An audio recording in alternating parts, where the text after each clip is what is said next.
കണ്ണന്റെ മുന്നിലെത്തിയാലോ കണ്ണടച്ചങ്ങു നിന്നു പോകും. കണ്ണനാമുണ്ണിയോ രാധയോ കൃഷ്ണനോ വേണുപൊഴിക്കുന്ന സുന്ദരനോ. കണ്ണനാമുണ്ണിയോ രാധയോ കൃഷ്ണനോ വേണുപൊഴിക്കുന്ന സുന്ദരനോ. ഒന്നുമറിയില്ല ഒന്നുമറിയില്ല മേനിയാകെയൊരു കുളിരു മാത്രം. ഒന്നുമറിയില്ല ഒന്നുമറിയില്ല മേനിയാകെയൊരു കുളിരു മാത്രം. ശ്രീകോവിലിനുള്ളിലെ കണ്ണ എങ്ങനെ കണ്ടാലും ഭംഗി. ശ്രീകോവിലിനുള്ളിലെ കണ്ണ എങ്ങനെ കണ്ടാലും ഭംഗി. മനസ്സു നിറയ്ക്കുന്നു കണ്ണൻ, കണ്ണുകൾ നിറയ്ക്കുന്നു കണ്ണൻ. മനസ്സു നിറയ്ക്കുന്നു കണ്ണൻ, കണ്ണുകൾ നിറയ്ക്കുന്നു കണ്ണൻ. ഗുരുഭുവനേശ്വര കണ്ണ കുമ്പിടുന്നേ ഞങ്ങൾ കൂപ്പിടുന്നേ. ഗുരുഭുവനേശ്വര കണ്ണ കുമ്പിടുന്നേ ഞങ്ങൾ കൂപ്പിടുന്നേ. വരപ്രസാദം നൽകി കണ്ണ സന്തുഷ്ടരാക്കണേ അടിയങ്ങളെ. വരപ്രസാദം നൽകി കണ്ണ സന്തുഷ്ടരാക്കണേ അടിയങ്ങളെ. ഗുരുവായൂരപ്പ ഗുരുവായൂരപ്പ കൈത്തൊഴാൻ ഞങ്ങൾ വരുന്നേ. കൈകൂപ്പി തൊഴാൻ വരുന്നേ. ഹരേ കൃഷ്ണ. നന്നായിട്ടുണ്ട്. ഹരി ഹരി ബോൾ. ഹരേ കൃഷ്ണ. ഹരേ കൃഷ്ണ. ഹരേ കൃഷ്ണ മാതാജി, നന്നായി പാടി. പാടിയില്ലേ ഗുരുവായൂരപ്പ. ഹരേ കൃഷ്ണ. താങ്ക് യു മാതാജി. എനിക്ക് നെറ്റ് കുറെ നേരമായിട്ട് കേറുന്നു ഇറങ്ങുന്നു ഇങ്ങനെ ഒരു ഇതിൽ കിടക്കായിരുന്നു. അപ്പം ആ സമയത്ത് മാതാജി എന്തായാലും ഭഗവാന്റെ കീർത്തനം പാടി എല്ലാവർക്കും നല്ല സന്തോഷമായി. ഇടയ്ക്കിടയ്ക്ക് നമുക്ക് ഇങ്ങനെ കീർത്തനമൊക്കെ വേണമല്ലേ. ഞാൻ എഴുതിയതാ മാതാജി, ഇത് സ്വയം എഴുതുന്നതാണ് പാടിയത്. വാക്കുകളില്ല പറയാൻ. ഹരേ കൃഷ്ണ. മാതാജി എങ്ങനെയാ കീർത്തനങ്ങൾ എഴുതാറുണ്ടല്ലേ? എഴുതാറുണ്ട് മാതാജി, ഞാൻ വായിക്കാറുണ്ട് നമ്മുടെ ക്ലാസ്സുകളില്. ആ ആ മറ്റു ക്ലാസ്സിലൊക്കെ മാതാജി വായിക്കാറുണ്ട് അല്ലേ? ഹരേ കൃഷ്ണ. ഭഗവാൻ ആ ഒരു കഴിവും മാതാജിക്ക് തന്നിട്ടുണ്ട്. ഹരേ കൃഷ്ണ. മാതാജി ഈ പ്രായമായിട്ട് നിങ്ങളുടെയൊക്കെ പ്രാർത്ഥന, മക്കളുടെ പ്രാർത്ഥന ഉണ്ടല്ലോ.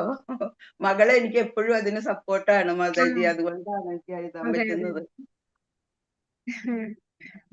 ഇങ്ങനെ ഒരു അമ്മയും മകളും അല്ലെ, എല്ലായിടത്തും ഒന്നിച്ചാണ്. ക്ലാസ്സിൽ പഠിക്കാനും ഒന്നിച്ചു വരുന്നു, എല്ലാ കാര്യങ്ങളും ഒന്നിച്ച് തന്നെ. ഇപ്പൊ നമ്മളെ 10 നാമാപരാധം ചൊല്ലിയപ്പോഴും ഒന്നിച്ച് തന്നെ ഉണ്ടായിരുന്നു. ഹരേ കൃഷ്ണ. അപ്പൊ നമുക്കിന്ന് 4ാമത്തെ മന്ത്രത്തിലേക്ക് പോകാം. ഹരേ കൃഷ്ണ മാതാജി, നമ്മുടെ ഈ ആമുഖത്തിന്റെ ഇൻട്രൊഡക്ഷന്റെ ഒരു ക്ലാസ് പോസ്റ്റ് ചെയ്തായിരുന്നു. ഒരു അധികാരികൾ എന്ന് പറഞ്ഞ ക്വസ്റ്റ്യൻ ആണോ? ക്വസ്റ്റ്യൻ അല്ല മാതാജി, ആ ഇൻട്രൊഡക്ഷന്റെ ക്ലാസ്, 1ാമത്തെ ക്ലാസ് ഇല്ലേ നമ്മുടെ ഈശ്വരത്തിന്റെ, അത് പോസ്റ്റ് ചെയ്തിട്ടുണ്ടോ? പോസ്റ്റ് ചെയ്തില്ലായിരുന്നോ? ഇല്ലായിരുന്നു എനിക്ക് തോന്നുന്നു മാതാജി. ഞാൻ ഉണ്ടാവും പ്രഭു, ഞാനൊരു പ്ലേലിസ്റ്റ് ധ്യാന ശ്ലോകം മുതലാണ് കാണുന്നത്. വേറെ എവിടെയെങ്കിലും പോസ്റ്റ് ചെയ്തിരുന്നോ എനിക്കറിയില്ല. പ്ലേലിസ്റ്റിലുണ്ട് കേട്ടോ. ഇൻട്രൊഡക്ഷൻ ഉണ്ട്, ധ്യാനം ഉണ്ട്. അത് രണ്ടുമാണ് പ്ലേലിസ്റ്റിൽ അപ്ലോഡ് ചെയ്തേക്കുന്നത്. പ്ലേലിസ്റ്റിലുണ്ട് അല്ലേ? പ്ലേലിസ്റ്റ് ഇന്ന് അപ്ഡേറ്റ് ചെയ്തിട്ട് ഒന്നുകൂടെ അയക്കാവേ. ഞാനത് ഇതിന് നമ്മളെ ഡെയിലി ക്ലാസ് ആണ് സാധാരണ നോക്കുന്നത്. പെട്ടെന്ന് മനസ്സിലാകുമല്ലോ ധ്യാനം 1, 2 എന്നൊക്കെ പറഞ്ഞിട്ട്. അത് നോക്കിയപ്പോ കാണുന്നില്ല, ഞാൻ അതുകൊണ്ട് ചോദിച്ചത്. ഓക്കെ. അന്ന് എനിക്ക് തോന്നുന്നു മാതാജി അന്ന് ലീവായിരുന്ന സമയമായിരിക്കും. ഓക്കെ, അപ്പം അതാണ് ഓക്കെ. മാതാജി ലീവുള്ള സമയത്തായോണ്ടാണ്. ഹരേ കൃഷ്ണ. ഹരേ കൃഷ്ണ. ഓം നമോ ഭഗവതി വാസുദേവായ. ഓം അജ്ഞാനതിമിരാന്ധസ്യ ജ്ഞാനാഞ്ജനശലാകയാ ചക്ഷുരുന്മീലിതം യേന തസ്മൈ ശ്രീഗുരുവേ നമഃ. ശ്രീചൈതന്യമനോഭീഷ്ടം സ്ഥാപിതം യേന ഭൂതലേ സ്വയം രൂപ ഗതാ മഹ്യം ദദാതി സ്വപദാന്തികം. വന്ദേഹം ശ്രീഗുരു ശ്രീയുതപദകമലം ശ്രീഗുരും വൈഷ്ണവാംശ ശ്രീരൂപം സാഗ്രജാതം സാഗന രഘുനാഥാനിധം ത്വം സജീവം സാദ്വൈതം സാവധൂതം പരിജനസഹിതം കൃഷ്ണ ചൈതന്യദേവം ശ്രീരാധാകൃഷ്ണ പാദാൻ സാഗന ലളിതാ ശ്രീ വിശാഖാന്വിതാംശ. ഹേ കൃഷ്ണ കരുണ സിന്ധു ദീനബന്ധു ജഗത്പദേ ഗോപേശ ഗോപികാ കാന്ത രാധാകാന്ത നമോസ്തുതേ. തപ്തകാഞ്ചന ഗൗരാംഗി ശ്രീരാധേ വൃന്ദാവനേശ്വരി വൃഷഭാനുസുതേ ദേവി പ്രണമാമി ഹരിപ്രിയേ. വാഞ്ചാകൽപതരുഭ്യശ്ച കൃപാ സിന്ധുഭ്യ ഏവ ച പതിതാനാം പാവനേഭ്യോ വൈഷ്ണവേഭ്യോ നമോ നമഃ. നമോ വിഷ്ണുപാദായ കൃഷ്ണപ്രേഷ്ഠായ ഭൂതലേ ശ്രീമതേ ഭക്തിവേദാന്ത സ്വാമിനിതി നാമിനെ. നമസ്തേ സരസ്വതേ ദേവേ ഗൗരവാണി പ്രചാരിണേ നിർവിശേഷ ശൂന്യവാദി പാശ്ചാത്യ ദേശധാരിണേ. ജയ ശ്രീകൃഷ്ണ ചൈതന്യ പ്രഭു നിത്യാനന്ദ ശ്രീ അദ്വൈത ഗദാധര ശ്രീവാസാദി ഗൗരഭക്തവൃന്ദ. ഹരേ കൃഷ്ണ കൃഷ്ണ കൃഷ്ണ ഹരേ ഹരേ ഹരേ രാമ രാമ രാമ ഹരേ ഹരേ. ഹരേ കൃഷ്ണ കൃഷ്ണ കൃഷ്ണ ഹരേ ഹരേ ഹരേ രാമ രാമ രാമ ഹരേ ഹരേ. ഹരേ കൃഷ്ണ കൃഷ്ണ കൃഷ്ണ ഹരേ ഹരേ ഹരേ രാമ രാമ രാമ ഹരേ ഹരേ. ഹരേ കൃഷ്ണ. അപ്പൊ നമ്മൾ ഇന്ന് ഈശോപനിഷത്തില് 4ാമത്തെ മന്ത്രത്തിലേക്ക് കടക്കുകയാണ്. ഈശോപനിഷത്തിലെ 4ാമത്തെ മന്ത്രം 4. അനേചതേകം മനസോ ജവീയോ നൈനദേവാപ്നുവൻ പൂർവമർഷത് തദ്ധാവതോന്യാനത്യേതി തിഷ്ഠ തസ്മിന്നപോ മാതരിശ്വാദതാതി. അനേചതേകം മനസോ ജവീയോ നൈനദേവാ ആപ്നുവാൻ പൂർവമർഷത് തദ്ധാവതോന്യാനത്യേതി തിഷ്ഠത് തസ്മിന്നപോ മാതരിശ്വാദതാതി. അപ്പൊ നമുക്ക് സമയം കുറച്ച് എടുത്തതുകൊണ്ട് നമുക്ക് ആ വിവർത്തനത്തിലേക്ക് കടക്കാം. സ്വതാമസ്ഥനെങ്കിലും പരമപുരുഷൻ മനസ്സിനേക്കാൾ വേഗത കൂടിയവനും മറ്റെല്ലാവരെയും അതിക്രമിക്കാൻ കഴിയുന്നവനുമാണ്. ശക്തിമാന്മാരായ ദേവന്മാർക്കും അദ്ദേഹം അപ്രാപ്യൻ തന്നെ. ഒരിടത്ത് സ്ഥിതനെങ്കിലും കാറ്റിന്റെയും മഴയുടെയും മറ്റും അതിദേവതകളെ നിയന്ത്രിക്കുന്നു. മഹത്വത്തിൽ അവിടുന്ന് സകലതിനെയും അതിശയിക്കുന്നു. അപ്പൊ ഇവിടെ പറഞ്ഞ കാര്യങ്ങൾ ഏതൊക്കെയാണ്? ഒന്ന്, ഭഗവാൻ ഒരിടത്ത് നിൽക്കുന്നെങ്കിലും അദ്ദേഹം മനസ്സിനേക്കാൾ, സ്വന്തം ധാമത്തിലാണ് ഇരിക്കുന്നതെങ്കിലും മനസ്സിനേക്കാൾ വേഗത കൂടിയവനാണ്. മറ്റെല്ലാവരെയും അതിക്രമിക്കാൻ കഴിയുന്നവനുമാണ്. ശക്തിമാന്മാരായ ദേവന്മാർ, അപ്പം ഈ കാറ്റും മഴയൊക്കെ നിയന്ത്രിക്കുന്ന ദേവന്മാർ, അവരെക്കാളും ഉയർന്നതാണ് ഭഗവാൻ അല്ലെ? അവരെയൊക്കെ നിയന്ത്രിക്കുന്നതാ ഭഗവാനാണ്. ഈ അതിദേവതകളെ നിയന്ത്രിക്കുന്നവനാണ് ഭഗവാൻ. കാരണം അവരുടെ അധിപനാണ്, എല്ലാരെയും നിയന്ത്രിക്കുന്നു. പിന്നെ മഹത്വത്തിൽ അവിടുന്ന് സകലതിനെയും അതിശയിപ്പിക്കുന്നു. അപ്പൊ ഭഗവാന്റെ അചിന്ത്യമായിട്ടുള്ള സ്വഭാവങ്ങളെ കുറിച്ചാണ് ഈ പറയുന്നത്. നമ്മളുടെ ഇന്ദ്രിയങ്ങൾ കൊണ്ടോ നമ്മളുടെ ലോജിക്കുകൾ കൊണ്ടോ ഒന്നും ഭഗവാനെ മനസ്സിലാക്കാൻ കഴിയില്ല. ഭഗവാന്റെ എല്ലാ ശക്തികളെന്ന് പറഞ്ഞാൽ അചിന്ത്യമാണ്. ദേവന്മാർക്ക് പോലും ഭഗവാനെ മനസ്സിലാക്കാൻ, വലിയ ഋഷിമാർക്ക് പോലും ഭഗവാനെ മനസ്സിലാക്കാൻ സാധിക്കുന്നില്ല. ഇപ്പൊ ഇവിടെ ഭാവാർത്ഥം നോക്കിയാൽ കാണാം, പരമ ദിവ്യോത്തമ പുരുഷനായ ഭഗവാനെ പ്രഗത്ഭരായ തത്വചിന്തകന്മാർക്ക് പോലും മാനസിക ഊഹാപോഹങ്ങളിലൂടെ അറിയാൻ സാധിക്കില്ല. അപ്പൊ ഭഗവാനെ നമുക്ക് ഊഹാപോഹങ്ങൾ കൊണ്ടോ നമ്മളുടെ ഇന്ദ്രിയങ്ങൾ കൊണ്ടോ നമ്മളുടെ ലോജിക്കുകൾ ഒന്നും കൊണ്ട് സാധിക്കില്ല. എപ്പോഴേ നമുക്ക് ഭഗവാനെ മനസ്സിലാക്കാൻ സാധിക്കൂ? സ്വയം ഭഗവാൻ തന്നെ വിചാരിക്കണം. സ്വയം ഭഗവാൻ നമ്മള് മനസ്സിലാക്കിക്കോട്ടെ എന്ന് ഭഗവാൻ തോന്നിയാലേ നമുക്ക് മനസ്സിലാക്കാൻ സാധിക്കും. അപ്പൊ ഭഗവത് കാരുണ്യത്താൽ, അപ്പൊ ഭഗവാന്റെ കാരുണ്യം ഉണ്ടെങ്കിലേ നമുക്ക് ഭഗവാനെ മനസ്സിലാക്കാൻ സാധിക്കൂ. ഭഗവത് കാരുണ്യത്താൽ അവിടുത്തെ ഭക്തന്മാർക്ക് മാത്രമേ അവിടുത്തെ അറിയാൻ കഴിയൂ. അപ്പൊ ഭഗവാൻ ആ കാരുണ്യം ആർക്കേ കൊടുക്കുകയുള്ളൂ? ഭഗവാന്റെ ശുദ്ധ ഭക്തന്മാർക്ക് മാത്രമേ ഭഗവാൻ ആ കാരുണ്യം കൊടുക്കുകയുള്ളൂ. അല്ലാതെ നിരീശ്വരവാദികൾക്ക്, യോഗികൾക്കോ ജ്ഞാനികൾക്കോ പോലും ഭഗവാൻ ഈ കാരുണ്യം കൊടുക്കില്ല. ഭഗവാനെ പൂർണ്ണമായി മനസ്സിലാക്കാൻ സാധിക്കുന്നത് ഭഗവാനോടുള്ള ശുദ്ധ ഭക്തിയുള്ള ശുദ്ധ ഭക്തർക്കാണ്. അവർക്ക് ഭഗവാൻ ആ കാരുണ്യം കൊടുക്കും. ആണ് ഭഗവത് കാരുണ്യത്താൽ അവിടുത്തെ ഭക്തന്മാർക്ക് മാത്രമേ അവിടുത്തെ അറിയാൻ കഴിയൂ. അഭക്തനായ ഒരു ചിന്തകന് കാറ്റിന്റെയോ മനസ്സിന്റെയോ പോലുമോ വേഗതയിൽ നൂറുകണക്കിന് വർഷങ്ങൾ സഞ്ചരിച്ചാലും പരമസത്യത്തെ വളരെ വിദൂരമായി മാത്രമേ അറിയാൻ കഴിയൂ എന്ന് ബ്രഹ്മസംഹിത പറയുന്നു.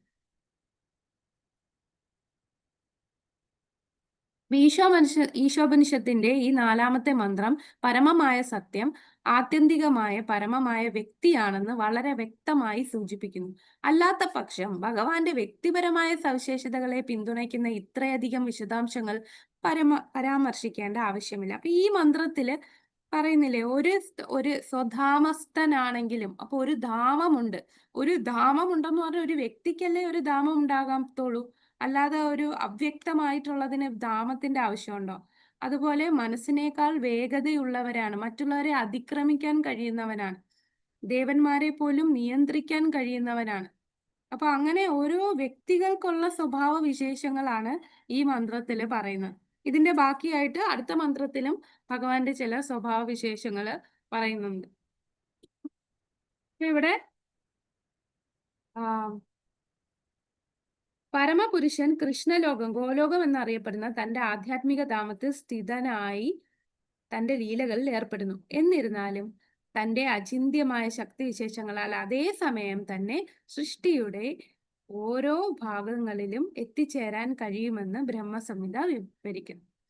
അതാണ് ആനന്ദ ചിന്മയ രസപ്രതിഭാവിധാഭീസ്താഭീര്യേവ നിജരൂപ തഥാ കലാഭി ഗോലോകയേവ നിവസത്യഖിലാത്മഭൂതോ ഗോവിന്ദമാദിപുരുഷം തമഹം ഭജാമി.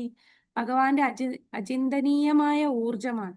64 ചമൽക്കാരമുള്ള പ്രവർത്തികളുടെ ഉടമയിലുള്ള പരമാനന്ദപ്രദമായ വീര്യത്തിന്റെ മൂർത്തിയായ ഭഗവാന്റെ സ്വയം ആത്മീയ രൂപത്തോട് സാദൃശ്യമുള്ള രാധാറാണിയോടും രാധാറാണിയുടെ വിഭാഗങ്ങളായ സഖിമാരോടുമൊത്ത് വ്യാപൃതമായതും സജീവമായതുമായ സ്വവാസസ്ഥലമായ ഗോലോകത്തിൽ അദ്ദേഹത്തിന്റെ എന്നെന്നുമുള്ള അത്യാനന്ദമായ ആത്മീയ രസത്തിൽ വസിക്കുന്ന ആദി പുരുഷനായ ഗോവിന്ദനെ ഞാൻ ആരാധിക്കുന്നു. അപ്പൊ ഭഗവാൻ തന്റെ ധാമം ഗോലോക വൃന്ദാവനത്തിൽ അല്ലെങ്കിൽ കൃഷ്ണലോകത്തില് അവിടെ വസിക്കുകയാണ്. അതേസമയം തന്നെ അദ്ദേഹം എന്ത് ചെയ്യും? ഈ ഭൗതിക ലോകത്തുള്ള സൃഷ്ടിയുടെ ഓരോ ഭാഗത്തിലും, ഈ ഭൗതിക ലോകത്തിലെ ഓരോ തൂണിലും തുരുമ്പിലും അല്ലെ, എല്ലായിടത്തും പരമാത്മാവായിട്ട് ഭഗവാൻ വിസ്തരിച്ച് ഇവിടെ എല്ലാം എത്തുന്നു.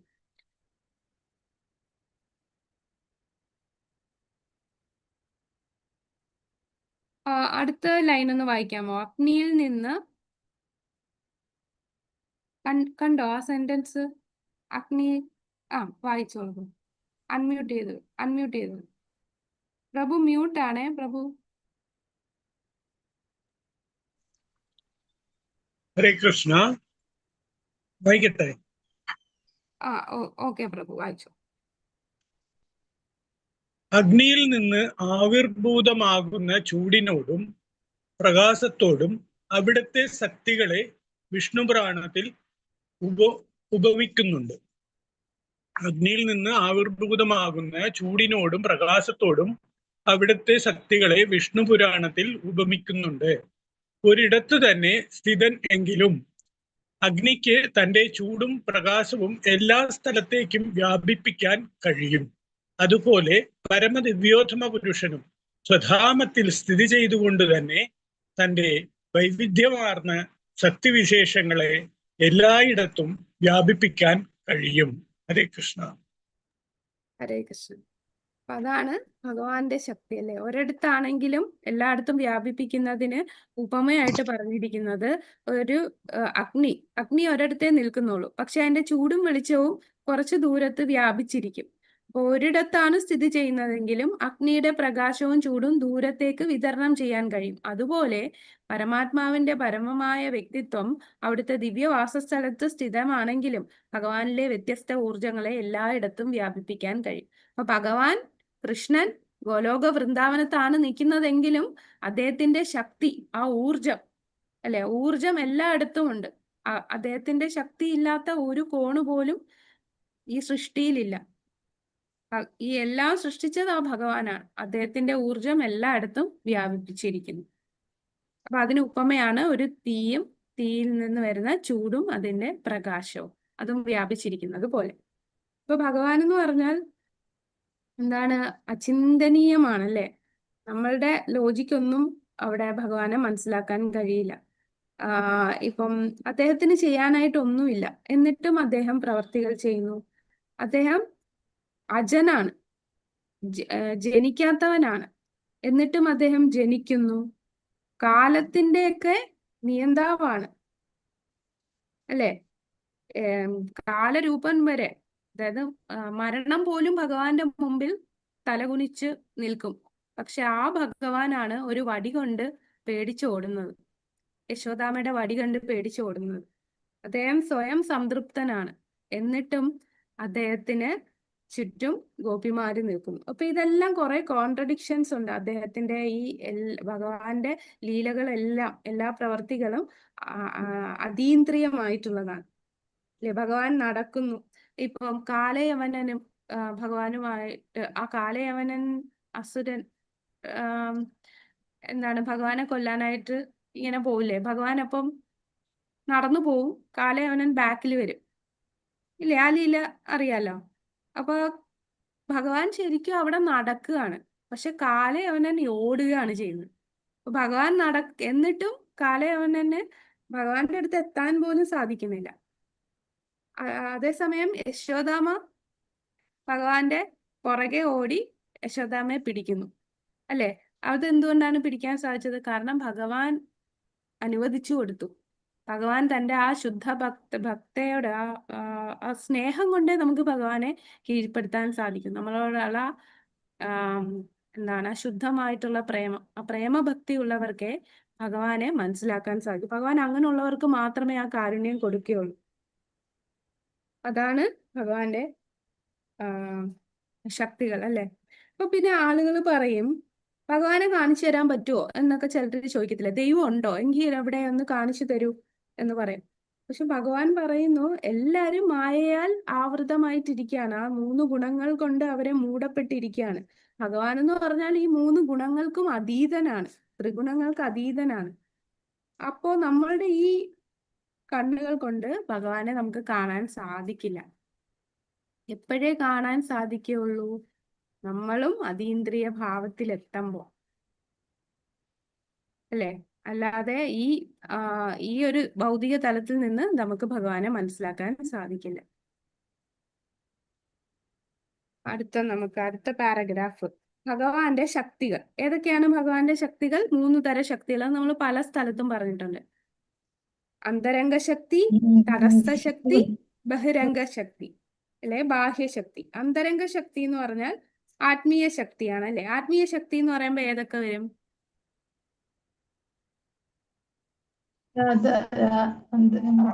രാധാറാണി. രാധാറാണി ഭഗവാന്റെ അന്തരംഗ ശക്തിയാണ്. പിന്നെ ഭഗവാന്റെ സൃഷ്ടിയില് ആത്മീയ ശക്തി എന്ന് പറയുന്നത് എവിടെയാണ് വരിക? ഭഗവാന്റെ സൃഷ്ടി എന്ന് പറയുമ്പോൾ ആത്മീയ ലോകമുണ്ട്, ഭൗതിക ലോകമുണ്ട്, ജീവാത്മാക്കളൊക്കെ ഉണ്ട്. അതിലേതായിരിക്കും? ആധ്യാത്മിക ലോകം അല്ലെ. അപ്പൊ ഭഗവാന്റെ ആധ്യാത്മിക വ്യോമത്തിലുള്ള സ്വധാമം അന്തരംഗ ശക്തിയുടെ ആവിഷ്കാരമാണ്. ഇനി ബഹിരംഗ ശക്തി എന്ന് പറയുമ്പോൾ, ബാഹ്യശക്തി എന്ന് പറയുമ്പോൾ ഏതായിരിക്കും വരിക? ഭൗതിക ലോകം അല്ലെ. ബാഹ്യമായിട്ടുള്ള ഭൗതിക ലോകമെല്ലാം ബഹിരംഗ ശക്തിയുടെ സൃഷ്ടിയാണ്. ഇനി തടസ്സ ശക്തി എന്ന് പറയുന്നത് ആരൊക്കെ വരും? ജീവാത്മാക്കൾ. എല്ലാ ജീവാത്മാക്കൾ എന്ന് പറയുമ്പോൾ മനുഷ്യര് വരും, ദേവന്മാര് വരും, അല്ലെ, ആദിദേവർ മഴയും വെയിലും വായും ഒക്കെ തരുന്ന ദേവന്മാര് പോലും ഭഗവാന്റെ ഏത് ശക്തിയാണ്? തടസ്ഥ ശക്തിയിൽ വരുന്നു. അതുപോലെ നമ്മൾ മനുഷ്യരും മറ്റു മൃഗങ്ങള്, പക്ഷികള് എല്ലാം, മരങ്ങളെല്ലാരും ഭഗവാന്റെ, അവരെല്ലാം ഓരോ ജീവാത്മാവ് തടസ്ഥ ശക്തിയിൽ വരും. അങ്ങനെ ഭഗവാന്റെ പലതരത്തിലുള്ള ചൈതന്യം എല്ലാ സ്ഥലത്തും തന്റെ ശക്തിവിശേഷങ്ങളിലൂടെ സർവത്ര വ്യാപിച്ചിരിക്കുന്നു. പരമപുരുഷനും അവിടുത്തെ ശക്തികളും അഭിന്നങ്ങളാണെങ്കിലും ഈ ശക്തികളെ പരമോന്നത സത്യമായോ പരമപുരുഷനായോ തെറ്റിദ്ധരിക്കല്. അതാണ് ചിലർക്ക് പറ്റുന്ന പ്രശ്നം. ചിലരടുത്ത് ചോദിക്കുമ്പോ പറയല്ലേ, ദൈവം ഉണ്ടോന്ന് ചോദിക്കുമ്പോ ദൈവം ഉണ്ട്, എന്തോ ഒരു ശക്തിയുണ്ട്, ആ ശക്തിയാണ് എല്ലാം. പക്ഷെ ആ ശക്തി പിന്നിൽ ഒരു വ്യക്തി ഉണ്ടെന്ന് അവര് മനസ്സിലാക്കുന്നില്ല. അതാണ് ഈ സെന്റൻസിൽ പറയുന്നത്. ഈ പറയുന്ന ശക്തിയെല്ലാം അദ്ദേഹത്തിൽ നിന്ന് വന്നതാണ്. പക്ഷെ ആ ശക്തിയെ ഏറ്റവും പരമമായിട്ട് ആരും തെറ്റിദ്ധരിക്കല്. ആ പരമമായിട്ടുള്ളത് ആ ശക്തിക്ക് പിന്നിലുള്ള ആ വ്യക്തിയാണ്, അല്ലെ? അവിടുത്തെ ശക്തികൾ ഈ ദേവന്മാരെന്നൊക്കെ പറയുമ്പോൾ ഭഗവാന്റെ തന്നെ ശക്തിയാണ്. ചിലർ ഈ ദേവീ ദേവന്മാരെയാണ് പരമോന്നതമായിട്ട് ഉയർന്നതായിട്ട് കാണുന്നത്. അപ്പൊ അങ്ങനെ ഒരിക്കലും തെറ്റിദ്ധരിക്കല്. അവിടുത്തെ സാകാര സാന്നിധ്യം അവിടത്തേക്ക് നഷ്ടപ്പെടുന്നു എന്ന തെറ്റിദ്ധാരണ ശരിയല്ല. സ്വന്തം ധാരണാശക്തിയുടെ പരിമിതിക്കനുസരിച്ചാണ് സാധാരണ മനുഷ്യൻ ഒരു നിഗമനത്തിൽ എത്തുന്നത്. എന്നാൽ പരമപ്രഭുവിനെ നമ്മുടെ പരിമിതമായ ഗ്രഹണശക്തിക്കനുസരിച്ച് പരിമിതപ്പെടുത്താൻ നിവൃത്തിയില്ല. ഇക്കാരണത്താലാണ് ഉപനിഷത്തുകൾ ഒരാൾക്ക് സ്വന്തം പരിമിത ശക്തി കൊണ്ട് പരമപ്രഭുവിനെ സമീപിക്കാൻ സാധ്യമല്ലെന്ന് പറയുന്നത്, അല്ലെ? നമ്മളെല്ലാം നമ്മളുടെ പരിധി അനുസരിച്ച് നമ്മൾ കണ്ടതും കേട്ടതും നമ്മൾ അനുഭവിച്ചതും ഒക്കെ വെച്ചിട്ടേ നമുക്ക് ചിന്തിക്കാൻ പറ്റൂ. നമുക്കൊരു ഇന്റലിജൻസ് ഉണ്ട്, പക്ഷെ ആ ഇന്റലിജൻസിന് ഒരു പരിധിയുണ്ട്. അതിന്റെ അപ്പുറം നമുക്ക് ചിന്തിക്കാൻ പറ്റില്ല.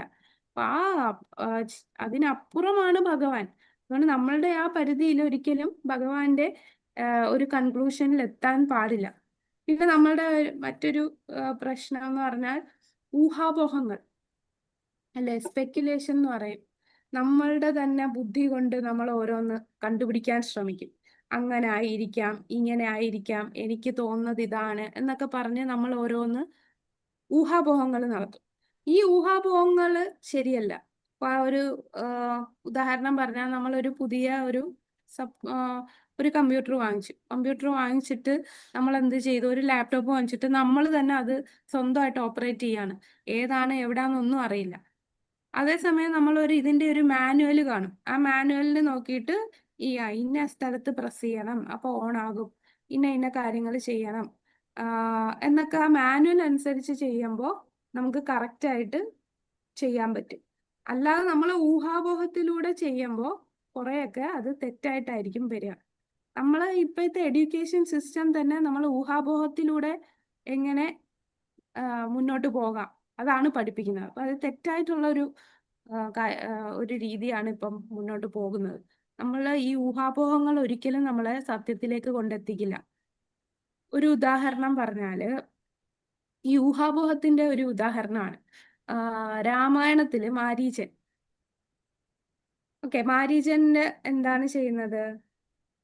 മാരീചൻ മാനായിട്ട് പോവും, അല്ലെ? സീതാദേവിയെ പറ്റിക്കാനായിട്ട്, സീതാദേവിയെ ആകർഷിക്കാനായിട്ട് മാനായിട്ട് പോകും. അപ്പൊ ആദ്യമേ മാരീചൻ രാവണനോട് വാണിംഗ് കൊടുക്കും, അത് ശ്രീരാമനാണ്, നമ്മള് വിചാരിക്കുന്ന പോലെ അല്ല, അതുകൊണ്ട് ഇത് ചെയ്യരുതെന്ന് പറയും. അപ്പൊ എന്താണ് രാവണൻ പറയുന്നത്? ഒന്നുകിൽ നീ മാനായിട്ട് പോകണം, അല്ലെങ്കിൽ നീ എന്റെ കൈയാലും മരിക്കും. അപ്പം മാരീചന് മനസ്സിലായി മരണം ഉറപ്പായി. ഒന്നെങ്കിൽ ആരുടെ കയ്യിലായിരിക്കും? ശ്രീരാമന്റെ കൈയാൽ മരിക്കപ്പെടും, അല്ലെങ്കിൽ രാവണന്റെ കൈയാൽ മരിക്കപ്പെടും.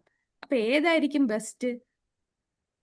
ശ്രീരാമന്റെ കൈയാൽ മരിക്കുന്നതല്ലേ ഇതിലും ഭേദം എന്ന് ചിന്തിച്ച്, അപ്പൊ ഇവിടെ മാരീചന്റെ ഊഹാപോഹങ്ങൾ വരികയാണ്, അല്ലെ? അപ്പോ എന്ത് ചെയ്തു മാരീചൻ? എന്തായാലും ഞാൻ മരിക്കും, രാമന്റെ കൈയാൽ മരിക്കട്ടെ എന്ന് പറഞ്ഞാണ് മാരീചൻ എന്താണ് മാനിന്റെ വേഷത്തിൽ പോയി സീതയെ ആകർഷിച്ചു.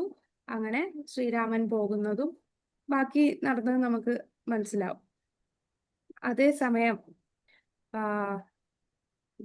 നമ്മുടെ ജടായു ആരുടെ കൈയാലാണ് വധിക്കപ്പെട്ടത്? രാവണൻ രാവണൻ രാവണന്റെ കയ്യാലാണ് വധിക്കപ്പെട്ടത്. പക്ഷെ ജടായുവിന്റെ അന്ത്യകർമ്മം ചെയ്തത് ശ്രീരാമനാണ്. ജടായു വൈകുണ്ഠത്തില് ഭഗവാന്റെ അടുത്ത് പോയി. മാരീചന് ഭഗവാന്റെ കയ്യാൽ വധിക്കപ്പെട്ടെങ്കിലും എന്താണ് നരകത്തിലേക്ക് പോകേണ്ടി വന്നു. കാരണം എന്താണ്? മാരീചന്റെ ഉദ്ദേശം വേറെയായിരുന്നു അല്ലേ? അവസാനം മരിക്കുന്ന സമയത്ത് സഹായിച്ചത് ആരെയാണ്? രാവണനെയാണ് സഹായിച്ചത് അല്ലെ? മരിക്കുന്ന സമയത്ത് ഓ ലക്ഷ്മൺ, ഓ സീത എന്ന് വിളിക്കാതെ മര്യാദയ്ക്ക് മരിച്ചിരുന്നെങ്കിൽ കുഴപ്പമില്ലായിരുന്നു. ഇതിപ്പോ മരിക്കുന്ന സമയത്ത് പോലും ശ്രീരാമനെ ലക്ഷ്മണനെ തെറ്റിദ്ധരിപ്പിക്കുന്ന രീതി, അവിടുന്ന് മാറ്റുന്ന രീതിയിലാണ് പ്രവർത്തിച്ചത്. അപ്പൊ മരിക്കുന്ന സമയത്ത് സേവനം ചെയ്തത് രാവണനെയാണ്. രാമന്റെ കയ്യാലാണ് വധിക്കപ്പെട്ടത്. പക്ഷെ അവിടെ മാരീചൻ ഊഹാപോഹത്തിലൂടെ ഒന്ന് പ്ലാൻ ചെയ്തതാണ്. എന്തായാലും ഞാൻ ഭഗവാന്റെ കയ്യിൽ, രാമന്റെ കയ്യിൽ മരിക്കുമല്ലോ എന്ന് വിചാരിച്ചാണ്. പക്ഷെ അത് ഉദ്ദേശശുദ്ധി ഇല്ലായിരുന്നു. അപ്പൊ ഊഹാപോഹങ്ങൾ നമ്മളെ എപ്പോഴും തെറ്റിലേക്ക് കൊണ്ടെത്തിക്കുക. എപ്പോഴും നമ്മൾ എന്ത് ഫോളോ ചെയ്യണം? ഗുരു, സാധു, ശാസ്ത്ര. അപ്പൊ ശാസ്ത്രപ്രകാരം നമ്മൾ മനസ്സിലാക്കുക. ഭഗവാനെ, ആ പരമസത്യത്തെ നമ്മളുടെ ഊഹാപോഹം വെച്ച് കണ്ടുപിടിക്കാൻ പറ്റുന്നതല്ല. നമ്മൾ ആ ഗുരു ശിഷ്യ പരമ്പരയിലൂടെ നമ്മൾ കേൾക്കണം. അപ്പോൾ നമുക്ക് ആ പരമസത്യത്തെ മനസ്സിലാക്കിയ വ്യക്തിയിൽ നിന്ന് നമ്മൾ ആ പരമസത്യത്തെ അറിയുക. അതിനാണ് നമുക്ക് ശ്രീല പ്രഭുപാദ് ഈ ഒരു സമിതി, അന്താരാഷ്ട്ര കൃഷ്ണാവബോധ സമിതി നമുക്ക് തന്നത്. അതില് ആ ശാസ്ത്രങ്ങൾ നമ്മൾ മനസ്സിലാക്കാം. ആ സംഘടനയിൽ നിന്നുകൊണ്ട് നമുക്ക് ഭക്തസംഘം കിട്ടുന്നു, ആ ഗുരുശിഷ്യ പരമ്പരയിലൂടെയുള്ള ആ ജ്ഞാനം കിട്ടുന്നു. ആ പരമസത്യത്തെ മനസ്സിലാക്കാനായിട്ട് നമ്മൾ ചെയ്യേണ്ട ഭക്തിയുത സേവനങ്ങൾ മനസ്സിലാക്കി നമ്മൾ അത് പ്രവർത്തിക്കുന്നു. അങ്ങനെ വേണം നമ്മൾ കേൾക്കാൻ. അല്ലാതെ നമ്മൾ അന്വേഷിച്ച് കണ്ടെത്തുക എന്ന് പറഞ്ഞാൽ അങ്ങനെ സാധിക്കുന്നതല്ല. ആ പരമ്പരയിലൂടെ നമ്മൾ കേട്ടാണ് മനസ്സിലാക്കേണ്ടത്. ഋഷിമാർക്കോ ദേവന്മാർക്ക് പോലുമോ അവിടുത്തെ അറിയാൻ കഴിയില്ലെന്ന് ഭഗവത്ഗീതയിൽ പറയുന്നു. പിന്നെ അസുരന്മാരെ കുറിച്ച് എന്തു പറയാൻ? നിരപേക്ഷ സത്യം അന്തിമമായി പരമപുരുഷൻ തന്നെ എന്നാണ് ഈ 4-ാം ശ്ലോകം വ്യക്തമാക്കുന്നത്. അല്ലാത്ത പക്ഷം അവിടുത്തെ വ്യക്തിപരമായ സവിശേഷതകളെ ഇത്രയധികം വൈവിധ്യപൂർണമായി വർണ്ണിക്കേണ്ട ആവശ്യമില്ലായിരുന്നു അല്ലെ? ഭഗവാന്റെ വ്യക്തിഗതമായിട്ടുള്ള കാര്യങ്ങളല്ലേ, ഒരു ധാമത്തിലാണ് എന്നാൽ അവിടെ വരുന്നില്ല, എല്ലാത്തിനെയും നിയന്ത്രിക്കുന്നു എന്നൊക്കെ പറയുമ്പോൾ അതൊരു വ്യക്തി ചെയ്യുന്ന കാര്യങ്ങളാണ്, ഈ പറയുന്നതല്ല. അപ്പോ ഈ പ്രഭുപാദർ എന്താണ് ചെയ്യുന്നത്? ഈശോപനിഷത്ത് എന്നൊക്കെ പറഞ്ഞാൽ മായാവാദികൾ, ബ്രഹ്മവാദികളൊക്കെ ഉപയോഗിക്കുന്ന ആ ശ്രുതി ശാസ്ത്രമാണ്. അവിടെ കയറിയിട്ട് ഈ പറയുന്ന ഓരോ വാക്കും അത് ഭഗവാൻ കൃഷ്ണനെ കുറിച്ചാണ് എന്ന് സ്ഥാപിക്കുകയാണ് അദ്ദേഹം ഈ ഭാവാർത്ഥത്തിലൂടെ. വ്യക്തിഗത അംശങ്ങൾക്ക് ഭഗവാന്റെ എല്ലാ ലക്ഷണങ്ങളും ഉണ്ടെങ്കിലും അവയുടേതായ പരിമിതമാക്കപ്പെട്ട മണ്ഡലങ്ങളുണ്ട്. അതുകൊണ്ട് തന്നെ അവയ്ക്ക് പരിമിതിയുണ്ട്. വിഭിന്നാംശങ്ങളായ ജീവസത്തകൾ പൂർണ്ണ വ്യക്തിക്ക് തുല്യരല്ല അല്ലെ? നമ്മളെല്ലാം ഭഗവാന്റെ അംശങ്ങളാണ്. നമ്മളും ഭഗവാനും തുല്യമാണോ? അതാണ് അചിന്ത്യ ഭേദ അഭേദ തത്വം പറയുന്നത് അല്ലെ? എന്താണ് അവിടെ പറയുന്നത്? ഏതിന് തുല്യമാണ്, ഏതിന് തുല്യമല്ല? ക്വാളിറ്റിയിൽ തുല്യമാണ്, ക്വാണ്ടിറ്റിയിൽ തുല്യമല്ല. നമ്മള് അളവില് തുല്യരല്ല, ഗുണത്തില് തുല്യരാണ് അല്ലെ? ഗുണത്തില് നമ്മൾ സച്ചിദാനന്ദമാണ്, പക്ഷെ അളവില് നമ്മള് വെറും അണുവാണ്. ഭഗവാൻ വിഭുവാണ്. അപ്പൊ അതാണ് നമ്മൾ പൂർണ്ണ വ്യക്തിയുടെ അംശങ്ങളാണെങ്കിലും നമ്മളൊന്നും ആ പൂർണ്ണ വ്യക്തിക്ക് തുല്യരല്ല. ഭൗതിക പ്രതിയുടെ സ്വാധീനത്തിൽ വശംവദനാകുന്നു അല്ലെ? നമ്മൾ ജീവാത്മാക്കൾ ഭൗതിക ശക്തിയുടെ സ്വാധീനത്തിൽ വശംവദനാകുന്നു. പരമപുരുഷന്റെ വിഭിന്നാംശങ്ങളായ മൂഢരായ ജീവാത്മാക്കൾ അവിടുത്തെ അത്യുത്കൃഷ്ടമായ അവസ്ഥയെക്കുറിച്ച് ഊഹാപോഹങ്ങൾ നടത്തുന്നു. ഊഹാപോഹത്തിന്റെ ഒരു ഉദാഹരണമാണ് നമ്മളിപ്പോ പറഞ്ഞത്. ശ്രീ ഈശോപനിഷത്ത് മാനസികമായ ഊഹാപോഹം വഴി ഭഗവാന്റെ വ്യക്തിത്വം സ്ഥാപിക്കാനുള്ള വിഫല ശ്രമത്തിനെതിരെ താക്കീത് നൽകുന്നു. അതീന്ദ്രിയ സത്തയെക്കുറിച്ചുള്ള ജ്ഞാനം, എങ്ങനെയാണ് നമ്മൾ ആ ജ്ഞാനം സമ്പാദിക്കേണ്ടത്? വേദങ്ങളുടെ എല്ലാം ഉത്ഭവസ്ഥാനമായ അദ്ദേഹത്തിൽ നിന്ന് തന്നെ അറിയാൻ ശ്രമിക്കേണ്ടതാണ്. വേദേശ സർവേ അഹമേവ വേദ്യോ. ആ ഭഗവാനിൽ നിന്ന് തന്നെ നമ്മൾ വേദങ്ങൾ മനസ്സിലാക്കണം. അപ്പൊ ആ ഭഗവാനിൽ നിന്ന് തുടങ്ങിയ പരമ്പരയിലൂടെ വേണം നമ്മൾ ഭഗവാനെ മനസ്സിലാക്കാൻ. അപ്പോൾ ഇവിടെ പലരും പറയും അല്ലേ, ചില ആൾക്കാർ പറയും ഞാൻ ഫോളോ ചെയ്യുന്നതാണ് കറക്റ്റ്. അവരവർ ചിന്തിക്കുന്നത് അവരവർ ഫോളോ ചെയ്യുന്ന പാത്താണ് കറക്റ്റ്. ഇപ്പൊ നമ്മളിപ്പം ഇതിലായതുകൊണ്ട് നമ്മൾ ചിന്തിക്കും ഇതല്ലേ കറക്റ്റ്. പക്ഷെ ഒരു മായാവാദിയെ സംബന്ധിച്ച് അവര് ചിന്തിക്കുന്ന എന്താണ്, ഞാൻ ഫോളോ ചെയ്യുന്നതാണ് ഏറ്റവും പെർഫെക്റ്റ്. അല്ലെങ്കിൽ ഒരു മറ്റു ദേവീദേവന്മാരെ ആരാധിക്കുന്നവർ അവര് ചിന്തിക്കുന്നത് ഞാൻ ചെയ്യുന്നതാണ് ശരി. അപ്പൊ ഒരിക്കൽ ശ്രീല പ്രഭുപാദറിനോട് ഇങ്ങനെ ഒരു ചോദ്യം ശിഷ്യന്മാര് ചോദിച്ചു. എല്ലാരും ചിന്തിക്കുന്നത് അവരവര് എന്താണോ ഫോളോ ചെയ്യുന്നത് അതാണ് ശരിയെന്നാണ്. എങ്ങനെയാണ് ഇത് മനസ്സിലാക്കേണ്ടത്? അപ്പൊ പ്രഭുപാദര് പറയും, നിങ്ങളുടെ ലക്ഷ്യം എന്താണ്? നിങ്ങൾ എന്താണ് ലക്ഷ്യമാക്കിയിരിക്കുന്നത്? ദൈവമാകാൻ ലക്ഷ്യമാക്കിയിരുന്നതോ അതോ ഭഗവാന്റെ ദാസനാവാനാണോ? ഭഗവാനാകാനാണോ ഭഗവാന്റെ ദാസനാകാനാണോ നിങ്ങൾ ലക്ഷ്യമാക്കിയിരിക്കുന്നത്? ഭഗവാൻ എപ്പോഴും ഭഗവാൻ തന്നെയാണ്. യശോദാമയുടെ മടിയിലിരിക്കുമ്പോഴും കുരുക്ഷേത്ര ഭൂമിയിൽ നിൽക്കുമ്പോഴും ഭഗവാൻ ഭഗവാനായിട്ട് തന്നെയാണ് നിൽക്കുന്നത്. നമ്മൾ തന്നെയാണ് നമ്മളുടെ പാത സ്വീകരിക്കുന്നത്. നമുക്ക് ഭഗവാനെ സേവിക്കാനാണ് ആഗ്രഹമെങ്കിൽ തീർച്ചയായിട്ടും ഭഗവാൻ നിങ്ങളെ സഹായിക്കും. അല്ല, എനിക്ക് ഭഗവാന്റെ സ്ഥാനം വേണമെന്ന് ആഗ്രഹിക്കുമ്പോൾ അത് ഭഗവാനുമായിട്ടൊരു മത്സരത്തിന് മുതിരുകയാണ് അല്ലേ. അപ്പൊ അത് ഭഗവാൻ സഹായിക്കില്ല. ഭഗവാൻ അതിനെ സപ്പോർട്ട് ചെയ്യില്ല. അപ്പൊ മായാവാദികളെ സംബന്ധിച്ച് മായാവാദികളുടെ ഐഡിയ എന്താണ്? അപ്പൊ 3 തരം ആൾക്കാരെ നമുക്ക് നോക്കാം. ഒന്ന് ഭൗതികവാദി, ഒന്ന് മായാവാദി, ഒന്ന് വൈഷ്ണവർ. ഭൗതികവാദി എന്ന് പറഞ്ഞാൽ എന്താണ്? ഈ ലോകത്തെ എങ്ങനെയാണ് അവർ കാണുന്നത്? ഭൗതികവാദി, തികഞ്ഞ ഭൗതികവാദി ഈ ലോകത്തെ എങ്ങനെ കാണും?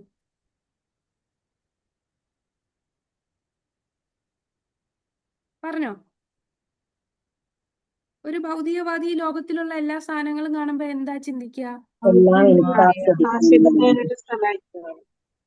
എന്താ മാതാജി? അല്ല, എനിക്ക് ആസ്വദിക്കാം. ഇത് എന്റെ എൻജോയ്മെന്റിന് വേണ്ടിയാണ്. ഈ ജീവിതം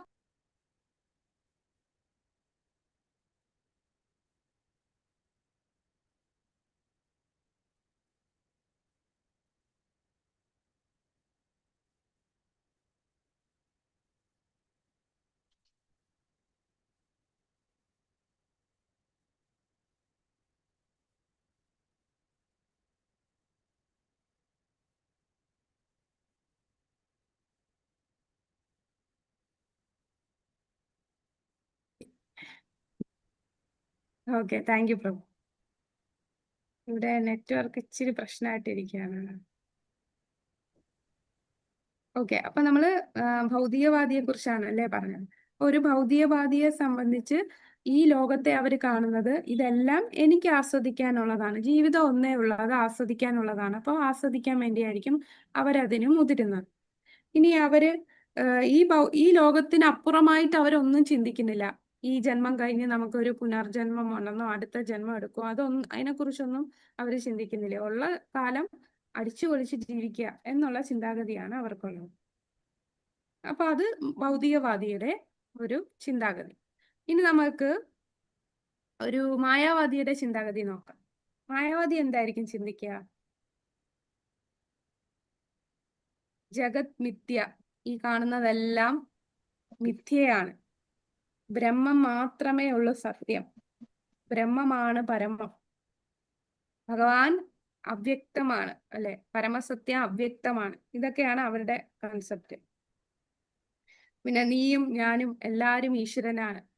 ഇത് മായാവാദിയുടെ ഒരു കാഴ്ചപ്പാടാണ്. അപ്പൊ അവരുടെ കാഴ്ചപ്പാടില് ജഗത് മിഥ്യ, ഭഗവാന് രൂപമില്ല, ബ്രഹ്മമാണ് പരമസത്യം. ആ പരമസത്യം നീയും ഞാനും എല്ലാം ആ ബ്രഹ്മത്തിൽ ലയിച്ച് ഒന്നാകുന്നു, നമ്മളെല്ലാം ഈശ്വരനാകുന്നു എന്നൊക്കെ ചിന്തിക്കുന്നതാണ്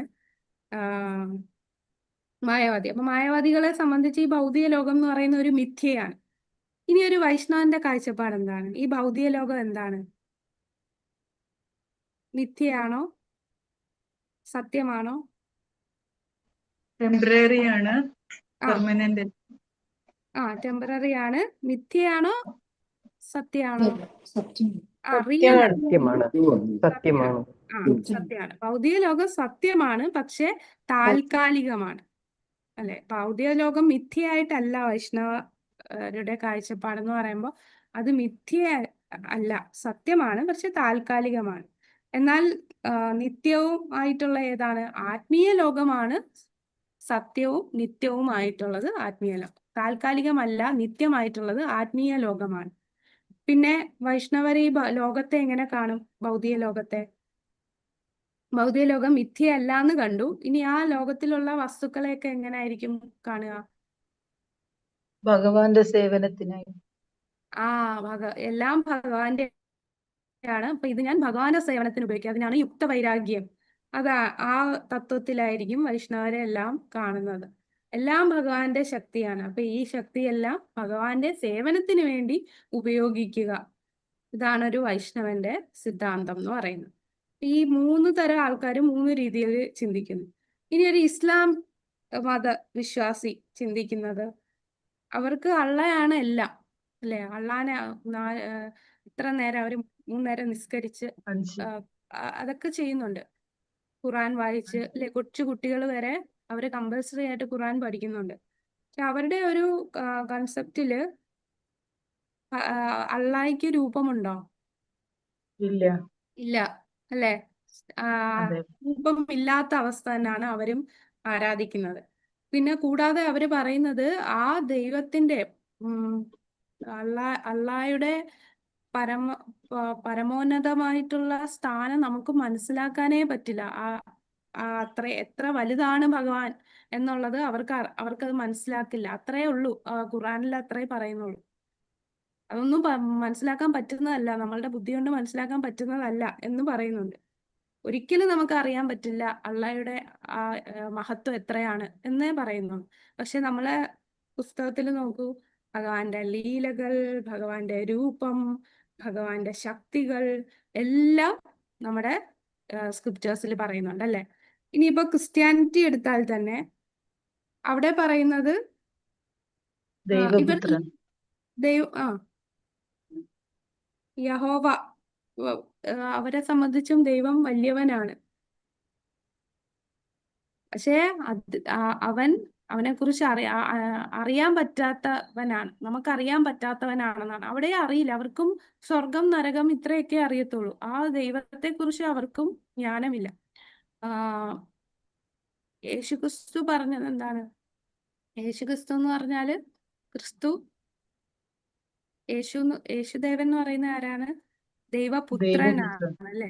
അപ്പൊ അദ്ദേഹവും പറഞ്ഞത്, എനിക്ക് നിങ്ങളോട് ഒരുപാട് കാര്യങ്ങൾ പറയാനുണ്ട്, പക്ഷെ അതെനിക്ക് പറയാൻ ആ ഒരു സമൂഹത്തിന് അത് മനസ്സിലാക്കാനുള്ള ഇല്ലാത്തത് കൊണ്ട് അതെനിക്ക് പറയാൻ സാധിക്കുന്നില്ല.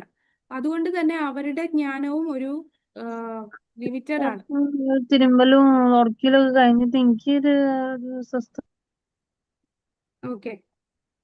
എന്നാൽ നമ്മളുടെ ഈ വൈഷ്ണവർക്കാവുമ്പോ ഭഗവാന്റെ രൂപം, ആ സുന്ദരമായിട്ടുള്ള ഭഗവാന്റെ രൂപവും ഭഗവാന്റെ മഹത്വവും ഭഗവാന്റെ അചിന്ത്യമായ ശക്തികളും എല്ലാം നമുക്ക് മനസ്സിലാക്കാൻ സാധിക്കുന്നു നമ്മളുടെ ഈ ശാസ്ത്രത്തിലൂടെ. തേഷാം സതതയുക്താനാം ഭജതാം പ്രീതിപൂർവകം. നമ്മൾ പ്രീതിപൂർവം ഭഗവാനെ തന്റെ ഭക്തന്മാരുമായിട്ടൊത്ത് ഭജിക്കുകയാണെങ്കിൽ ദദാമി ബുദ്ധിയോഗം തം. അപ്പൊ ഭഗവാനിൽ എത്താനുള്ള ബുദ്ധി ഭഗവാൻ തന്നെ നമുക്ക് എത്തും. അപ്പൊ ഭഗവാൻ തന്നെ നമുക്ക് റിവീൽ ചെയ്യും ആരാണ് ഭഗവാൻ. ഭഗവാന്റെ അടുത്തേക്ക് എത്താനുള്ള കാര്യങ്ങൾ ഭഗവാൻ നമുക്ക് പയ്യെ പയ്യെ നമ്മളെ ശുദ്ധീകരിക്കുന്ന അനുസരിച്ച് നമുക്കത് വ്യക്തമാക്കി തരും. അപ്പൊ നമ്മളുടെ ഉത്തരവാദിത്വം എന്താണ്? നമ്മൾ ഓരോരുത്തരുടെ ഉത്തരവാദിത്വം നമ്മൾ അത് മനസ്സിലാക്കി നമ്മൾ ഭക്തിയിൽ ഇംപ്രൂവ് ചെയ്യാം. ഒരു ഭക്തൻ ഉറച്ച വിശ്വാസം വളർത്തിയെടുക്കണം. അനുകൂല്യസ്യ സങ്കല്പ പ്രതികൂല്യസ്യ വർജനം രക്ഷിത്യേതി വിശ്വാസോ ഗോപ്തൃത്വേ വരണം തഥാ ആത്മനിക്ഷേപ കാർപ്പണ്യേ ഷഡ്വിധ ശരണാഗതി. നമ്മൾ ആ ഭഗവാനെ ശരണാഗതി. ഈ ശരണാഗതിയുടെ 6 കാര്യങ്ങൾ ഏതൊക്കെയാണ്? അനുകൂല്യസ്യ സങ്കല്പ, ഭഗവത് സേവനത്തിന് അനുകൂലമായവ സ്വീകരിക്കുക. പ്രതികൂല്യസ്യ വർജനം, പ്രതികൂലമായ കാര്യങ്ങളുടെ നിരാകരണം, നിരസിക്കുക, ഉപേക്ഷിക്കുക. രക്ഷിച്ചെയ്തി വിശ്വാസോ, കൃഷ്ണൻ സംരക്ഷണം നൽകുമെന്ന ബോധ്യം. ഗോപ്തൃത്വേ വരണം തഥ, ഭഗവാനെ ഒരു സംരക്ഷകനോ ഗുരുവോ ആയി അംഗീകരിക്കുക. ആത്മനിക്ഷേപ കാർപ്പണ്യ, പൂർണ്ണമായ ആത്മസമർപ്പണം. വിനയം. ആത്മനിക്ഷേപ കാർപ്പണ്യ എന്ന് പറഞ്ഞാൽ വിനയം. എന്നിവയാണ് കീഴടങ്ങലിന്റെ 6 വിഭാഗങ്ങൾ. ഇപ്പൊ ഗോലോകത്തുള്ള ഭഗവാന്റെ സുഹൃത്തുക്കൾ എന്ന് പറയുമ്പോൾ അവര് പൂർണ്ണ ശരണാഗതിയിലുള്ള ഭക്തന്മാരാണ്. അപ്പൊ നമ്മളുടെ ഉത്തരവാദിത്തം നമ്മൾ എന്ത് ചെയ്യണം? നമ്മള് മനസ്സിലാക്കുക, നമ്മൾ ഭഗവാന്റെ അംശമാണ്, ഞാൻ ഭഗവാന്റെ സേവകനാണ്, എനിക്കും ഭഗവാനും തമ്മിൽ ശാശ്വതമായിട്ടൊരു ബന്ധമുണ്ട്. നമ്മളും ഭഗവാനുമായിട്ടുള്ള ബന്ധം പുനഃസ്ഥാപിച്ച് ഭഗവത് സേവനത്തിലെത്തിയ പ്രേമഭക്തിയിലെത്തുക, അതാണ് നമ്മളുടെ ഈ മനുഷ്യജന്മത്തിന്റെ ഉദ്ദേശം തന്നെ. പിന്നെ കൂടാതെ നമ്മൾ ഈ മനസ്സിലാക്കിയ കാര്യങ്ങൾ മറ്റുള്ളവർക്കും പറഞ്ഞു കൊടുക്കുക. കാരണം ഭഗവാൻ ഇതെല്ലാം പറഞ്ഞിട്ട് അർജുനനോട് എന്താണ് പറഞ്ഞത്? ഞാൻ പറയാനുള്ള പറഞ്ഞു, ഇനി നിനക്ക് എന്താന്ന് വെച്ചാൽ ചെയ്യാം. ഭഗവാൻ ഒരിക്കലും നിർബന്ധിക്കില്ല. അപ്പൊ നമ്മളാണ് ഇനിഷ്യേറ്റ് ചെയ്യേണ്ടത്. എല്ലാത്തിനും ഭഗവാൻ ഉണ്ടല്ലോ എന്ന് പറഞ്ഞ് നമ്മളിങ്ങനെ ഇരിക്കല്. നമ്മൾ ചെയ്യാനുള്ളത് നമ്മൾ ചെയ്യണം, എന്നിട്ട് ഭഗവാൻ അത് സമർപ്പിക്കാം. അത് അടുത്ത പാരഗ്രാഫ് വായിക്കുമ്പോൾ നമുക്ക് മനസ്സിലാവും. പൂർണ്ണനായ ആ ഭഗവാന്റെ അംശങ്ങളായ ജീവസത്തകൾക്ക്, അതൊന്ന് വായിക്കാമോ? ആ പാരഗ്രാഫ് 33-ാമത്തെ പേജിലെ ലാസ്റ്റ് പാരഗ്രാഫ്. രാസലീല മാതാജി. കൃഷ്ണ മാതാജി വായിക്കട്ടെ. മാതാജി, വായിച്ചോ. പൂർണ്ണനായ ആ ഭഗവാന്റെ അംശങ്ങളായ ജീവസത്തകൾക്ക് അവിടുത്തെ ഇച്ഛാശക്തിക്ക് വഴങ്ങി പ്രവർത്തിക്കുന്നതിനുള്ള ശക്തി നൽകിയിരിക്കുന്നു. ഈ അംശങ്ങൾ പൂർണ്ണത്തെ സേവിക്കുകയെന്ന തന്റെ നിയതകർമ്മം വിസ്മരിക്കുമ്പോൾ മായ ഇലകത്തിൽപ്പെട്ടതായി തീരുന്നു. അംശങ്ങൾ തങ്ങൾക്ക് വിധിച്ചിട്ടുള്ള കർത്തവ്യങ്ങളിൽ അത്യധികം ശ്രദ്ധാലുക്കളാവണമെന്ന് ശ്രീ ഈശോപനിഷത്ത് ആദ്യം മുതൽക്കേ നമുക്ക് മുന്നറിയിപ്പ് നൽകുന്നു.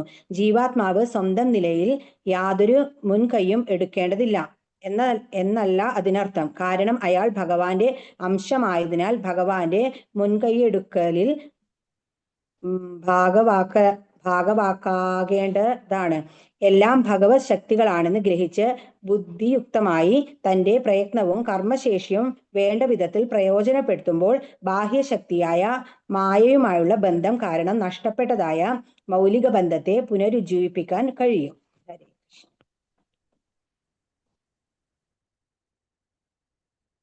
ഹരേ കൃഷ്ണ. അപ്പൊ അതാണ് നമ്മള് ആരാന്ന് ഇപ്പൊ നമ്മൾക്ക് മനസ്സിലായി അല്ലെ? നമ്മള് ആരാന്ന് വെച്ചാൽ നമ്മൾ എന്താണ് ഈ ജീവിതത്തിൽ, ഈ മനുഷ്യജന്മത്തിൽ ചെയ്യേണ്ടതെന്ന് നമുക്ക് മനസ്സിലായി. അപ്പൊ അത് മനസ്സിലാകുമ്പോൾ നമ്മൾ ഭഗവാന്റെ അംശമായത് കൊണ്ട് നമ്മൾ എന്ത് ചെയ്യണം? നമ്മൾ മുൻകൈ എടുത്ത് ചെയ്യണം. നമ്മളുടെ ബുദ്ധി വെച്ച്, നമ്മളുടെ കർമ്മശേഷിയും വെച്ച് വേണ്ട വിധത്തിൽ നമ്മൾ പ്രയോജനപ്പെടുത്തുമ്പോൾ നമ്മളുടെ ഈ മായയുമായിട്ടുള്ള ബന്ധം വേർപെട്ട് നമ്മൾക്ക് നഷ്ടപ്പെട്ട ഭഗവാനുമായിട്ടുള്ള ശാശ്വതമായിട്ടുള്ള ബന്ധം പുനഃസ്ഥാപിക്കാനായിട്ട് സാധിക്കും. അടുത്ത പാരഗ്രാഫ് കൂടെ വായിക്കാമോ? വേറെ ആരെയും? Last paragraph. ഹരേ കൃഷ്ണ മാതാജി. ഹരേ കൃഷ്ണ. എല്ലാ ഊർജവും ഭഗവാനിൽ നിന്ന് ലഭിക്കുന്നു. അതുകൊണ്ട് ഈ സവിശേഷമായ ത്രാണിക്കൊക്കെ ഈശ്വരഹിതം നിറവേറ്റാൻ തന്നെ വിനിയോഗിക്കപ്പെടണം. മറിച്ചാകരുത്. വിധേയ ഭാവത്തിലുള്ള സേവന മനോഭാവം പുലർത്തുന്ന ഒരാൾക്ക് പ്രഭുവിനെ അറിയാൻ കഴിയും. പൂർണ്ണ ജ്ഞാനം എന്നാൽ ഭഗവാനെ എല്ലാ സവിശേഷതകളോടും കൂടി അറിയുക എന്നർത്ഥം. അവിടുത്തെ ശക്തികളെയും അവയുടെ പ്രവർത്തനങ്ങളെയും കുറിച്ചുള്ള അറിവാണ്. എല്ലാ ഉപനിഷത്തുക്കളുടെയും സാരമായ ഭഗവത്ഗീതയിൽ ഈ വസ്തുതകൾ വിശദമായി പ്രതിപാദിക്കുന്നു. ഹരേ കൃഷ്ണ.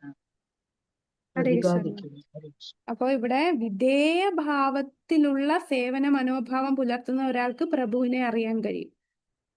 അപ്പൊ വിധേയ ഭാവം വേണം, സേവന മനോഭാവം വേണം. അങ്ങനെയുള്ള സേവന മനോഭാവം. പൂർണ്ണജ്ഞാനം എന്ന് പറഞ്ഞാൽ എന്താണ്? ഭഗവാനെ അവിടുത്തെ എല്ലാ സവിശേഷതകളോടും കൂടി അറിയുകയും അവിടുത്തെ ശക്തികളെക്കുറിച്ചും അവയുടെ പ്രവർത്തനങ്ങളെക്കുറിച്ചും അറിയുക എന്നതാണ്.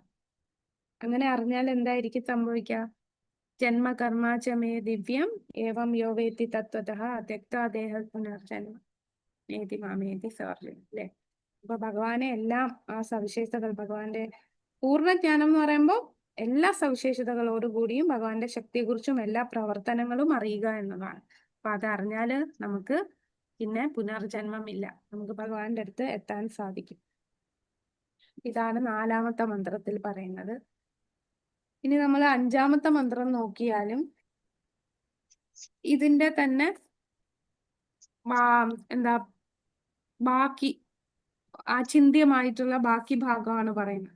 അതായത് ഭഗവാൻ ചലിക്കുന്നു എന്നാൽ ചലിക്കുന്നില്ല, ദൂരെയാണ് എന്നാൽ അടുത്താണ്, അകത്തുമുണ്ട് പുറത്തുമുണ്ട്. ഇങ്ങനെയുള്ളതാണ് 5-ാമത്തെ മന്ത്രത്തിൽ പറയുന്നത്. അപ്പൊ ചലിക്കുന്നു ചലിക്കുന്നില്ല, അതിനൊരു ഉദാഹരണം നമുക്ക് പറയാൻ പറ്റുന്ന ഏതാണ്?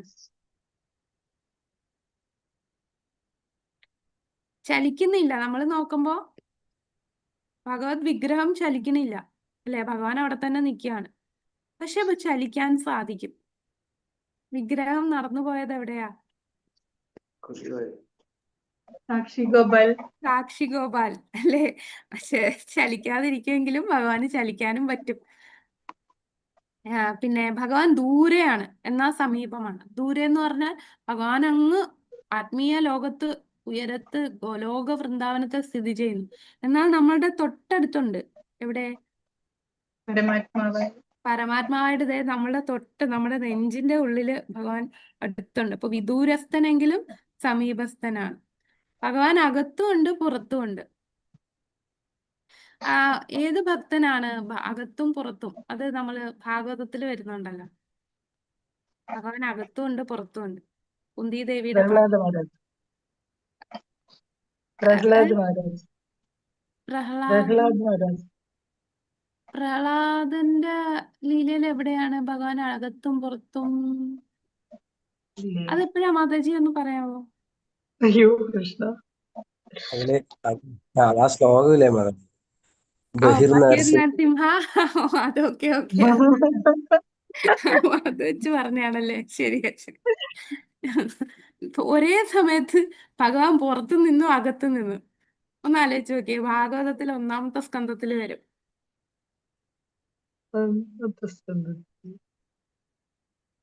കുന്തി ദേവിയുടെ അത് നാരദമുനിക്കുണ്ട്, പിന്നെ അത് അകത്ത് കണ്ടു, പിന്നെ പുറത്ത് കണ്ടു അല്ലെ.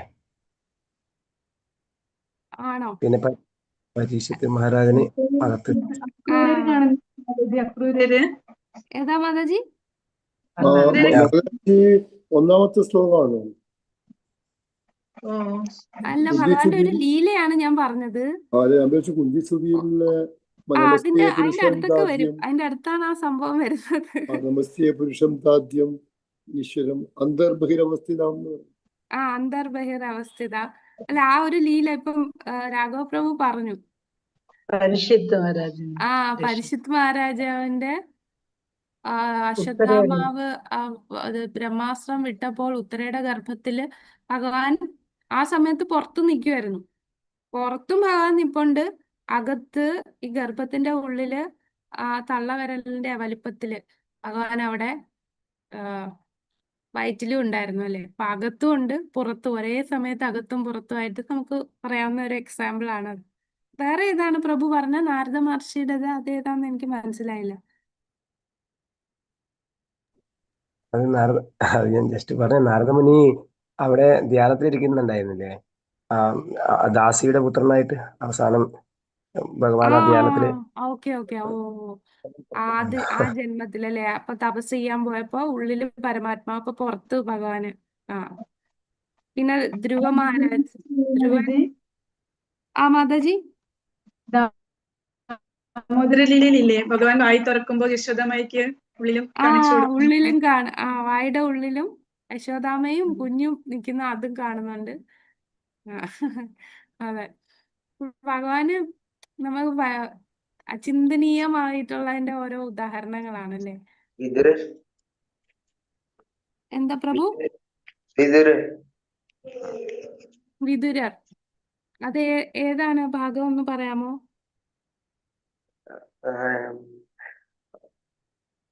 വിതുരറിന്റെ ഏതാന്ന് എനിക്ക് കിട്ടുന്നില്ല.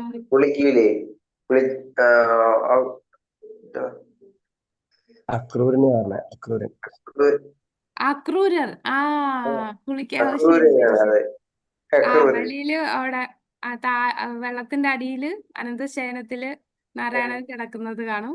പുറത്തേക്കുമ്പോ രഥത്തിൽ രണ്ടുപേരും നിൽക്കുന്നത് കാണും അല്ലേ. ഹരേ കൃഷ്ണ. ശരിയാ. അതുപോലെ തന്നെ നമ്മുടെ ഈ ഇത് മാതാജി നമ്മുടെ ഗർഭഭാഗത്തില്ലേ അതില് ഏതാണ് പ്രഭു? കേട്ടില്ല. ഗർഗഭാഗവതല്ലേ ഗർഗസംഹിത. ഗർഗസംഹിത. ഓക്കെ. ഈ ഒരു കഥയില് ദുർവാസാവ് ഋഷി ഭഗവാനെ ഉള്ളിൽ കാണുന്നതായിട്ടുള്ളൊരു ഇതുണ്ടായിരുന്നു. നല്ലൊരു കഥയുണ്ടായിരുന്നു. പറഞ്ഞോ അകത്തും പ്രഭു. പുറത്തും. അല്ല എനിക്കത് ശരിക്കും ഓർമ്മയില്ല. എനിക്ക് ദുർവാസാവ് ഋഷി അറിയില്ല. ദുർവാസാവ് ഋഷി ധ്യാനത്തിലിരിക്കുമ്പോൾ അവിടെ കൃഷ്ണനെ കാണുന്നതും ആ കൃഷ്ണൻ അദ്ദേഹത്തിന്റെ മൂക്കിലൂടെ കയറി പോകും. പിന്നെ കൃഷ്ണൻ അവിടെ ഇരിക്കുന്നുണ്ട്. ദുർവാസാവ് ഋഷി അദ്ദേഹത്തിന്റെ മൂക്കിലൂടെ പോകും. പിന്നെ ഏതെല്ലോ വനത്തിലൂടെയും കാട്ടിലൂടെയും പുഴയിലൂടെയും ഇങ്ങനെ പോയി അവസാനം വേറെ സ്ഥലത്ത് എത്തുന്നു. അങ്ങനെ ലാസ്റ്റ് ഭഗവാന്റെ മൂക്കിൽ നിന്ന് പുറത്തു വരുമ്പോ വേറെ എവിടെയുള്ള അങ്ങനെ ഒരു വലിയ കഥയുണ്ട്. പറഞ്ഞു. അത് എനിക്കറിയില്ല കേട്ടോ പ്രഭു. ഞാൻ അതേ കേൾക്കുകയാണ്. താങ്ക് യു പ്രഭു. ഗർഗ സംഹിതയിലുള്ളതാണല്ലേ? ഓക്കെ. ഹരേ കൃഷ്ണ. ഓക്കെ. അപ്പൊ നമുക്ക് 5ാമത്തെ മന്ത്രം നാളെ ഡിസ്കസ് ചെയ്യാം അല്ലേ? കൂടുതലായിട്ട് ഇത് കുറച്ച് പേജുകൾ കൂടുതലുണ്ട്. ഹരേ കൃഷ്ണ. ഇന്ന് നമ്മളുടെ ഓപ്പൺ ബുക്ക് പോസ്റ്റ് ചെയ്യുന്നതാണ്. ഇന്ന് ഓപ്പൺ ബുക്ക് ക്വസ്റ്റ്യൻ ഇന്ന് പോസ്റ്റ് ചെയ്യാം. ഇന്ന് പോസ്റ്റ് ചെയ്താൽ എന്ന് സബ്മിറ്റ് ചെയ്യാൻ പറ്റും? പയ്യെ മതിയല്ലേ? നാളെ നോക്കിട്ട് പറയാം. ശരി. ഇനിയിപ്പോ നമുക്ക് ഇനി ക്ലാസ് ഇല്ലാത്തത് കൊണ്ട് കുഴപ്പമില്ല. സമയം തരാം. അത് വന്നില്ല. ഇൻട്രൊഡക്ഷൻ കാണുന്നില്ല. ഏതാണ് ഇൻട്രൊഡക്ഷൻ? എവിടെയും കാണുന്നില്ല. അത് പ്ലേലിസ്റ്റിലുണ്ട് കേട്ടോ. പ്ലേലിസ്റ്റിൽ ഞാൻ നോക്കിയല്ലോ പ്രഭു. ഒന്നാമത്തേതാ? ഒന്നാമത്തെ പ്രഭു. അതിന് മുന്നേ ഇൻട്രൊഡക്ഷൻ പറഞ്ഞിട്ടില്ലേ? ഒന്നാമത്തെ മന്ത്രം അല്ല പറയുന്നത്. അത് ഇൻട്രൊഡക്ഷനും കൊടുത്തിട്ടുണ്ട്, 2ാമത്തെ ധ്യാനം എന്ന് കൊടുത്തിട്ടുണ്ട്. ഈ പ്ലേലിസ്റ്റ് എന്ന് പറയുന്നത് നമ്മളുടെ ഗ്രൂപ്പിന്റെ മുകളില് ആ പടത്തില് ക്ലിക്ക് ചെയ്യുമ്പോ യൂട്യൂബ് പ്ലേലിസ്റ്റ് കാണില്ലേ? അതില് ഈശോ BS മലയാളം, ഈശോ ധ്യാനം ഉണ്ട്. BS മലയാളം ഈശോ ഇൻട്രൊഡക്ഷൻ, തൊട്ട് താഴെ ഇൻട്രൊഡക്ഷൻ. അത് തന്നെയാണോ? അത് തന്നെ, അത് ഇൻട്രൊഡക്ഷൻ. ഞാൻ വിചാരിച്ചു അത് ഒന്നെന്നാണ്. അല്ല, അത് രണ്ടുണ്ട്. ഓക്കെ. അതിന്റെ തൊട്ട് താഴെ കിടക്കുന്ന നമ്മളെ ഉപദേശാമൃതത്തിലെ അവസാനത്തെ 10-11 ശ്ലോകമാണ്. ഓക്കെ. ഹരേ കൃഷ്ണ.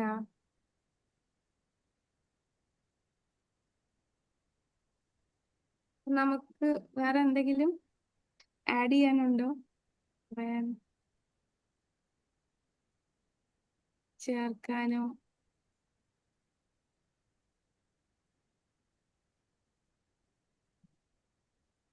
അല്ലെങ്കിൽ നമുക്കിന്ന് ചുരുക്കാം അല്ലേ?